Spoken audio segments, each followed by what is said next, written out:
Hi friends, നമ്മളെല്ലാവരും റവ വെച്ചിട്ടല്ല ഉപ്പാവ് ഉണ്ടാക്കുക. നമുക്കിന്നൊരു വെറൈറ്റി ഉപ്പാവ് ഉണ്ടാക്കിയാലോ. നുറുക്ക് ഗോതമ്പ് വെച്ചിട്ട് ഒരു ഉപ്പാവാണ് ഞാൻ ഇന്ന് ഉണ്ടാക്കാൻ പോകുന്നത്.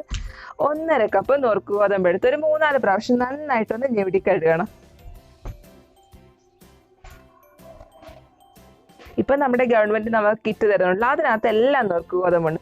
അപ്പൊ നമുക്ക് ഈ നുറുക്ക് ഗോതമ്പ് വെച്ചിട്ട് നമുക്ക് ഉപ്പാവ് ഉണ്ടാക്കി നോക്കിയാലോ.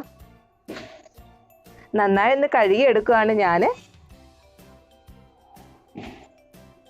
അതിനുശേഷം അത് കഴുകി വൃത്തിയാക്കി നമുക്ക് കുക്കറിലേക്ക് ഒന്നിട്ട് കൊടുക്കാം.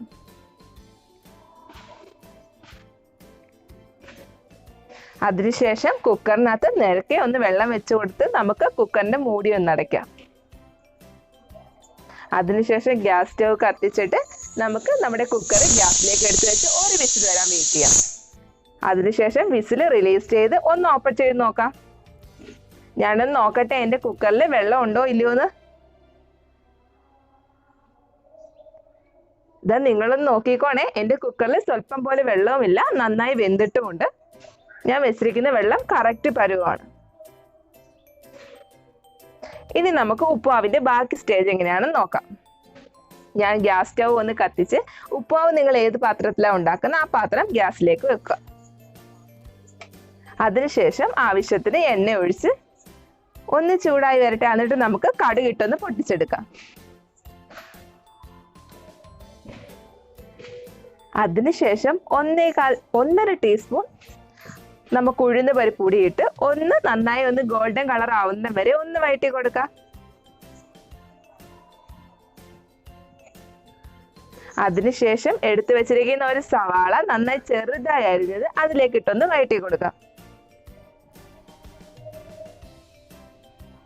സവാള നിങ്ങൾക്ക് ഒത്തിരി ഇഷ്ടമുള്ളവരാണെങ്കിൽ വലുതിരുന്നുണ്ടും കുഴപ്പമില്ല, അല്ലെങ്കിൽ മീഡിയം ഇട്ടാലും മതി. നന്നായി ഒന്ന് വഴണ്ട് വന്നിട്ടുണ്ട്. അതിനുശേഷം ഒരു 3-4 ബീൻസ് ഞാൻ ചെറുതായി അരിഞ്ഞതും കൂടി അതിലേക്ക് ഇട്ടൊന്ന് വഴറ്റിയെടുക്കാൻ പോവാണ്. അതിനുശേഷം ഒരു 1/4 ടീസ്പൂൺ ഇഞ്ചി അരിഞ്ഞതും കൂടി ചെറുതായി അരിഞ്ഞതും കൂടി ഞാൻ അതിലേക്ക് ഇട്ടൊന്ന് വഴറ്റുകയാണ്. അതിനുശേഷം ഒരു മീഡിയം ക്യാരറ്റ് ഞാൻ ചെറുതായി ഒന്ന് ഗ്രേറ്റ് ചെയ്തതും കൂടി അതിലേക്ക് ഇട്ട് വഴറ്റുക. എരിയൊന്നും നമുക്ക് അധികം വേണ്ടല്ലോ, അതുകൊണ്ട് ഞാൻ ഒരു പച്ചമുളകാണ് കീറിയിടുന്നത്. അതെല്ലാം കൂടി ഇട്ട് നന്നായിട്ടൊന്ന് വഴറ്റിയെടുക്കാം നമുക്ക്. അതിനുശേഷം കുറച്ച് കറിവേപ്പിലയും കൂടി ഇട്ട് നന്നായിട്ടൊന്ന് ഇളക്കി കൊടുക്കാം നമുക്ക്.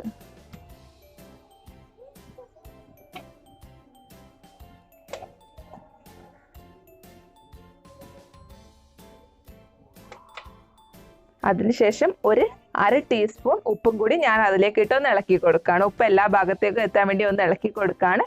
ഒരു 1/4 കപ്പ് വെള്ളവും കൂടി ഒഴിച്ച് ആ പച്ചക്കറിയൊക്കെ ഒന്ന് വേവാൻ വേണ്ടിയിട്ട് ഉപ്പ് എല്ലായിടവും പിടിച്ച് ഒന്ന് ശരിയാവാൻ വേണ്ടിയിട്ട് ഞാൻ വെക്കുകയാണ്.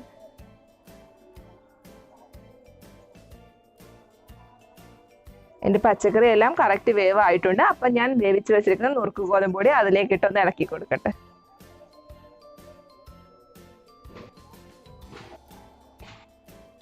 ഒന്ന് ഇളക്കി എല്ലാ ഭാഗത്തേക്കും യോജിപ്പിച്ചിട്ടുണ്ട്. അര മുറി തേങ്ങ തിരികിയതും കൂടി ഞാൻ അതിലേക്കൊന്ന് ഇട്ട് എല്ലാ ഭാഗത്തേക്കും, തേങ്ങ ആണെങ്കിലും പച്ചക്കറി ആണെങ്കിലും നുറുക്ക് ഗോതമ്പാണെങ്കിലും എല്ലാ ഭാഗത്തേക്കും എത്തത്തക്ക രീതിയിൽ ഒന്ന് ഇളക്കി കൊടുക്കാം.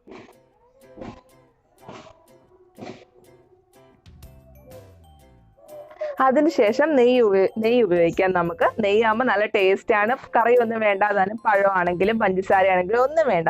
നമുക്ക് നല്ല ടേസ്റ്റോടെ കഴിക്കാൻ വേണ്ടിയിട്ട് കുറച്ച് നെയ്യ് തൂക്കി കൊടുത്തു കഴിഞ്ഞാൽ നമുക്ക് വെറുതെ വാരി കഴിക്കാം. കുഞ്ഞുങ്ങൾക്കൊക്കെ ആണെങ്കിൽ ഒത്തിരി ഇഷ്ടമാവും. ഇത്തിരി നെയ്യൊക്കെ ഒഴിച്ചതിന് ശേഷം നമുക്ക് സർവിങ് പ്ലേറ്റിലേക്ക് ഒന്ന് മാറ്റാം.